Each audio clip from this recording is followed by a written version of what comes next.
Communiqué officiel du comité de pilotage pour la représentation des jeunes dans toutes les assises nationales. Le comité agissant pour le compte de la nouvelle génération congolaise qui inclut la jeunesse congolaise dans toute sa diversité.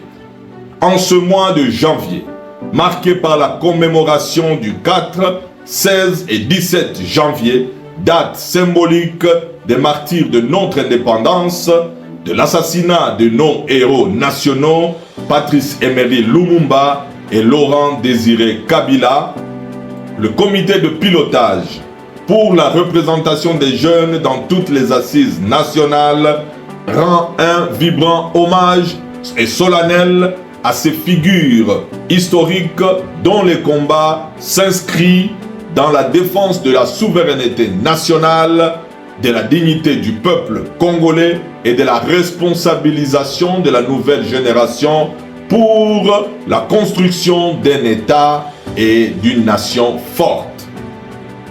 Le comité de pilotage agissant pour le compte de la nouvelle génération, incluant la jeunesse congolaise dans toute sa diversité, salue la dynamique de décrispation politique engagée par le chef de l'État en vue de la tenue d'un dialogue intercongolais et inclusif à travers les consultations initiées sous la facilitation de la République d'Angola.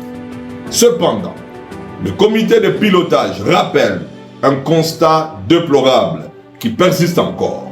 L'exclusion systématique de la nouvelle génération congolaise et par conséquent rappelle que l'inclusivité d'un dialogue national ne relève pas uniquement d'un choix politique, mais doit reposer sur des fondements constitutionnels et sociaux clairs.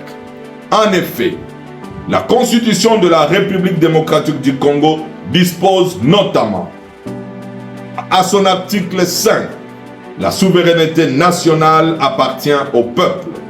Tout pouvoir émane du peuple. La jeunesse, composante majoritaire du peuple congolais, est donc juridiquement fondée à participer au processus où s'exerce la souveraineté nationale. 2. À son article 12, tous les citoyens sont égaux devant la loi. Et donc, il n'y a pas lieu de les exclure car ils représentent la majorité. 3. À son article 13, aucun Congolais ne peut faire l'objet de discrimination. L'exclusion de la jeunesse d'un dialogue national et qui se veut inclusive constituerait une rupture du principe d'égalité et de non-discrimination entre les forces sociales de la nation. À son article 23, toute personne a droit à la liberté d'expression. Le dialogue intercongolais est, par son essence, un cadre d'expression politique collective, auquel la jeunesse ne peut être exclue ni soustraite. Ces dispositions constitutionnelles et sociales consacrent clairement le droit et le devoir de la participation des citoyens à la gestion de la chose publique et fondent de manière irréfutable l'obligation politique et juridique d'associer la jeunesse congolaise à tout processus national engageant l'avenir du pays et donc leur propre avenir. Le comité de pilotage rappelle que la jeunesse congolaise s'est organisée et structurée en une composante nationale à part entière, dotée d'un cadre représentatif, responsable et inclusif, à savoir le comité de pilotage pour la représentation des jeunes dans toutes les assises nationales.